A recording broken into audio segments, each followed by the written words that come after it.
All right. So today's question of the day is, what might you see on a windy day?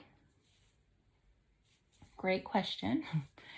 You can think about it like this. How can you tell by looking at people that it's a windy day?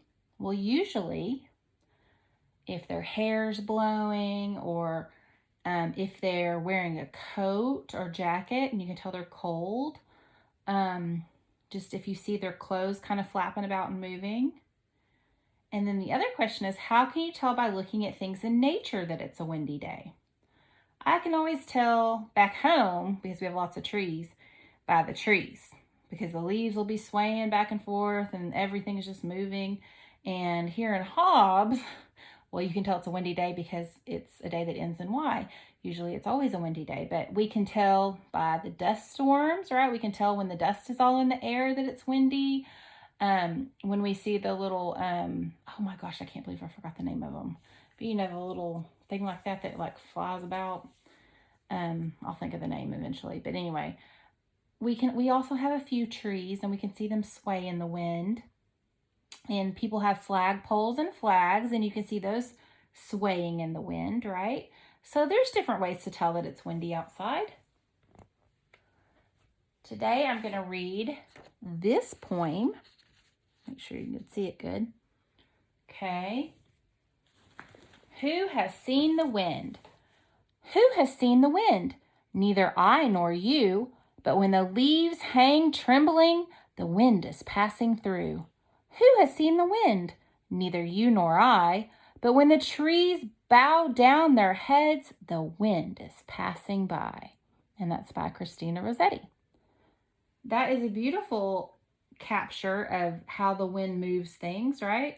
If you listen to that, they describe the wind in a way that you can see or notice it because the leaves tremble and the trees bow down their heads like in awe of the wind, kind of. So that's pretty neat the way they use that alliteration to make that come across.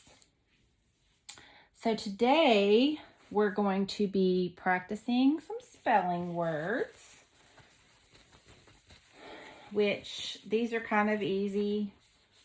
Some of them you've had before, the review. It's okay. So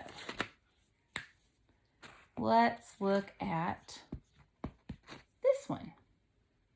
Best, right? Best.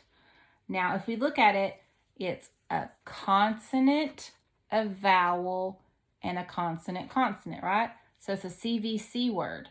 Ooh, remember, usually CVC words have the lowercase sound, right? So b, e, st. It wouldn't be b-east, right? Because we know that if we're thinking of Beauty and the Beast, we spell that with that little secret A in there. And that's not what we're worried about this week. We're worried about easy spelling this week. Okay. You're going to do this spelling worksheet. All right. It's page 16, lesson 5. Fill in the missing vowels, then write the spelling word. So I'm just going to give you this first one. So you'd put an E here, so it'd be B-E-S-T, and then you'd write best. Okay, you're going to do that for those 3. And then it says, write the spelling word that rhymes with the underlined word. The word must make sense in a sentence. Do not make a peep, so I can go to what? Well, what in the spelling words rhymes with peep? Does has? Nope. Peep has. Peep when. Peep spot. Peep best. Peep mud. Peep same. Peep broke. Peep rule. Peep clean. Peep sleep. Ooh, sleep and peep rhyme. So let's make sure it makes sense in the sentence. Do not make a peep so I can go to sleep. That makes sense. So that's the one. So that's what you'll do is you'll just say whatever word with each word and see which one rhymes, okay? And then you want to make sure it makes sense in the sentence. So you'll finish those, okay?